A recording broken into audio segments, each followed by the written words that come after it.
மீன ராசிக்கு ராசி அதிபதியாகிய குருவே வந்து 5ஆம் இடத்துல உச்சம் பெற்று ராசியவே பார்க்குவது ஒரு அருமையான விஷயம். எப்பவுமே தன் வீட்டை தன்னையே பார்க்கக்கூடிய ஒரு சுப கிரகம் நல்லதை கொடுப்பார். ராசியை பார்க்கிற உச்ச குரு மீனராசிக்காரர்களுக்கு என்னதான் ஜென்ம சனி போயிட்டு இருந்தாலும், ராசிக்குள்ள சனி போனாலும், இதுவரைக்கு இருக்கக்கூடிய அமைப்பிலிருந்து ஒரு நல்ல மாற்றத்தை கொடுப்பார். மனசுல ஒரு தைரியத்தை கொடுப்பார், மனசுல ஒரு கான்பிடன்ஸை கொடுப்பார். போன 6 மாசமா இருந்ததோட இப்போ ஆன குரு பயிற்சி அந்த ஜென்மத்தனியின் தாக்கத்தை குறைக்கக்கூடிய ஒரு மாற்றத்தை கொடுக்குதுங்கிறதா உண்மை. அது ஜூலை மாதம் வந்து நிதர்சனமான ஒரு ஃபவுண்டேஷனை கொடுக்கக்கூடிய ஒரு மாதமாகவும், அடுத்த வரக்கூடிய வாழ்நாளுக்கு வேணுங்கிற சில தீர்க்கமான changes in profession, changes in business setup, அது மாதிரி விஷயத்தை கொடுக்கக்கூடிய ஒரு அற்புதமான மாதமாக இருக்கிறது. ராகு 7லும் கேது 6லும் இருக்கிறது. கூட கடன்களையும் உடல்நல கோளாறையும் கண்ட்ரோல்ல வச்சிருக்கக்கூடிய அமைப்புகளாக இருக்கிறது. புதன் 4ஆம் இடத்துல உச்சம் பெற்றிருக்கிறது, அதாவது ஆட்சி பலம் பெற்றிருக்கிறது. படிப்பு சார்ந்த விஷயத்துல மாணவர்கள், காம்படிட்டிவ் எக்ஸாம்ல இருக்கக்கூடிய நடுத்தர வயதினர், இளம் வயதினர் எல்லாத்துக்குமே பாத்தீங்கன்னா நல்ல ஒரு தேர்ச்சி பெறக்கூடிய படிப்பு விஷயத்துல, ஐடி சாஃப்ட்வேர் அக்கௌண்ட்ஸ் விஷயத்துல எல்லாம் தேர்ச்சி பெறக்கூடிய அடுத்த லெவல் போகக்கூடிய அமைப்புகள் கண்டிப்பாக உண்டு.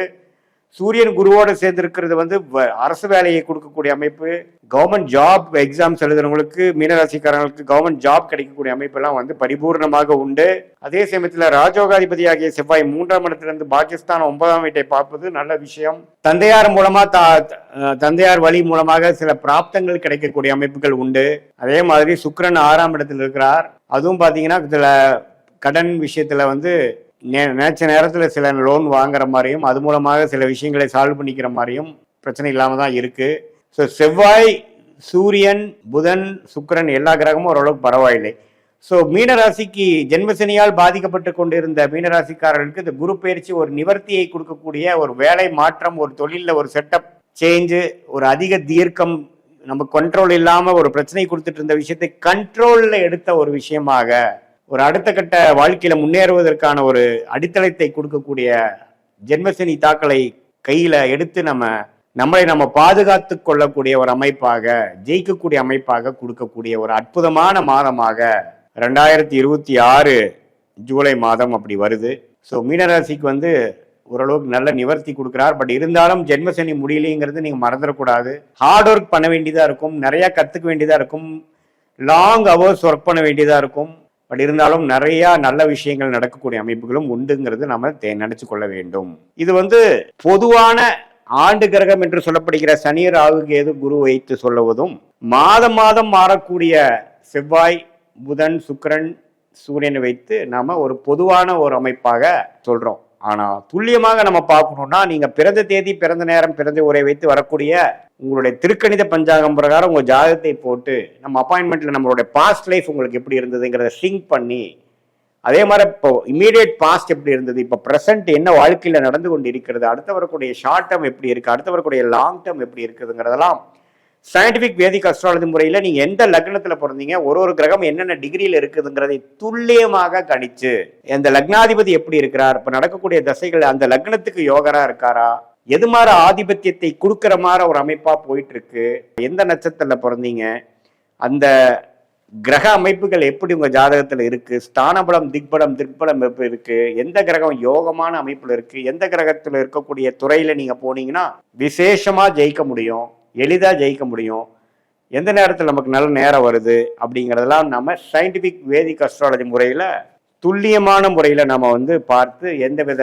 மூட நம்பிக்கைகள், பரிகாரங்கள், அது மாதிரி விஷயத்துக்குள்ளெல்லாம் நம்ம போய் நம்மளுடைய நேரத்தை வீணாக்காமல், நம்ம கர்மா எப்படி செயல்படுது, நமக்கு பாஸ்ட் ஒத்து வருதா, இப்ப பிரசன்ட் எப்படி இருக்கு, நம்மளுடைய சாய்ஸஸ் நமக்கு முன்னாடி என்ன இருக்கு, அதையெல்லாம் வந்து எந்த சாய்ஸ் எடுக்கிறது நமக்கு கரெக்டா வருது, இது வந்து பாஸ்டோட ஒத்து செக் பண்ணிக்கலாம். நம்ம ஆக்சுவலா நம்மளுடைய சயின்டிபிக் விதிக்கு வந்து கரெக்டா ஒர்க் ஆகுதா, இப்படி எல்லாம் நம்ம பார்த்து அதுக்கு தகுந்த மாதிரி நீங்க வாழ்க்கையில நீங்க எடுக்கக்கூடிய முடிவுகளை எடுத்து, அதுக்கு தகுந்த மாதிரி டைம் லைன்ஸ், எந்தெந்த நேரத்தில் எது செய்ய முடியும், எந்த நேரத்தில் வேலையை மாற்றலாம், எந்த நேரத்தில் நெக்ஸ்ட் உயர்வு நமக்கு கிடைக்கும், எந்த நேரத்தில் நம்ம உள்நாட்டுக்கு போகலாம், எந்த நேரத்துக்கு வெளிநாடு வாய்ப்புகள் இருக்கு, எந்த நேரத்தில் நமக்கு ஒரு உத்தியோக உயர்வு இருக்கு, எந்த புக்தி நமக்கு அடுத்த வர புக்தி நமக்கு யோகமா இருக்கா, எது மாதிரி விஷயத்துல நம்ம ஃபோக்கஸ் பண்ணோம்னா நமக்கு அந்த மாதிரி பெனிஃபிட் வருங்கிறத வயது வித்தியாசம் இல்லாமல், மாணவர்களா இருந்தாலும் சரி, இளம் வயதினராக இருந்தாலும் சரி, இல்லத்தரசிகளா இருந்தாலும் சரி, நடுத்தர வயதில் இருக்கக்கூடிய உத்தியோகஸ்தரோ அல்லது தொழிலதிபர்களோ,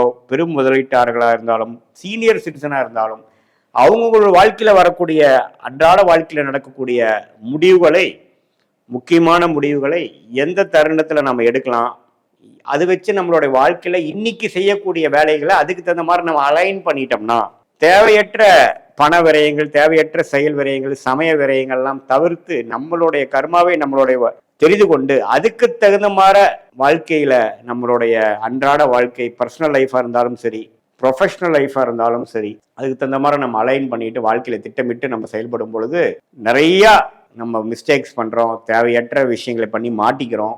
ஒரு ஒரு தப்புக்கும் நம்ம என்ன பண்ண வேண்டியதா இருக்கு, விலை கொடுக்க வேண்டியதா இருக்கு. அது என்ன மாதிரி விலை? ஒன்னா டைம் வேஸ்ட், 2 இயர்ஸ் வாழ்க்கையில போயிருச்சு சாமி, அல்லது இவ்வளவு பணம் நஷ்டம் ஆயிருச்சு, இது தேவையற்ற மன உளைச்சல்ல போய் முடிஞ்சது அப்படிங்கிற மாதிரி விஷயங்கள்லாம் நடக்குது இல்லைங்களா? அதெல்லாம் ஃபியூச்சர்ல நம்ம வந்து தவிர்த்து நம்மளுடைய கர்மா என்ன அப்படிங்கிறதை தெரிந்து அதுக்கு தகுந்த மாதிரி வாழ்க்கையில நம்ம முடிவுகளை எடுத்து, அது படிப்பு விஷயமா இருந்தாலும் சரி, காதல் விஷயமா இருந்தாலும் சரி, திருமண விஷயமா இருந்தாலும் சரி, குழந்தை பேரு விஷயமா இருந்தாலும் சரி, எந்த துறையை தேர்ந்தெடுக்கிறதா இருந்தாலும் சரி, வெளிநாடு உள்நாடு எது மாதிரி விஷயத்துல போகலாம், தொழில போகலாமா, வேலையில போகலாமா, எப்ப நம்ம ஆரம்பிக்கலாம், அது மாதிரி விஷயங்களா இருந்தாலும் சரி, உடல்நல கோளாறுகள் எப்போ சரியாகும், எப்போ எது மாதிரி விஷயங்களை நம்ம கேர்ஃபுல்லா இருக்கணும், எப்படி இருக்கு நம்மளுடைய குணச்சத்ரு பாவம் எப்படி இருக்கு, வம்பு வழக்குகள்லாம் எப்படி இருக்கு, அதையெல்லாம் எப்ப தீரும், நமக்கு பூர்வீக சொத்து வருமா, நம்மளுடைய பிராப்தங்கள் எப்படி இருக்கு, எந்த நேரத்துல நம்ம வந்து டக்குன்னு நெக்ஸ்ட் லெவலுக்கு போவோம், எப்ப கடன்களை அடைப்போம் அப்படிங்கிற மாதிரி ஒரு ஒரு வயதிற்கும் தகுந்த வாழ்க்கையில இருக்கக்கூடிய சேலஞ்சஸ், முடிவெடுக்க முடியாத தருணங்கள், எந்தெந்த மாதிரி நேரத்தில் எது பண்றது நல்லது, நம்மளுடைய தசா புக்தி அந்தர சூக்ஷ்மத்தை எப்படி பாக்குறோம். தசைங்கிறது வருட கணக்குல, புக்திங்கிறது 3 வருடம் 2 வருடம் அப்படிங்கிற மாதிரி, புக்தி அந்தரங்கிறது 4 மாசம் 6 மாசங்கிற மாதிரி, சூக்ஷமங்கிறது வாரக்கணக்குல. ஸோ இதெல்லாம் பிரித்து பார்த்து ஒரு விஷயமும் உங்க ஜாதகத்தில் எப்படி இருக்கு, பாஸ்ட் வந்து மேட்ச் ஆகுதா அப்படிங்கிறதெல்லாம் தெரிந்து கொண்டு அதுக்கு தகுந்த மாதிரி வாழ்க்கை முடிவுகளை நீங்கள் எடுக்குமே ஆனால் கண்டிப்பாக சயின்டிபிக் வேதிக் அஸ்ட்ராலஜி முறையில் தீர்க்கமான சில முடிவுகள் கிளாரிட்டி மூலமாக எடுத்து அதுக்கு தகுந்த மாதிரி பலன்களை எளிதில் வாழ்க்கையில் பெற்று வாழ்க்கையில் வெற்றி பெற முடியும் என்று சொல்ல விரும்புகிறேன். மீண்டும் மற்றொரு காணொளியில் சந்திப்போம். நன்றி, வணக்கம்.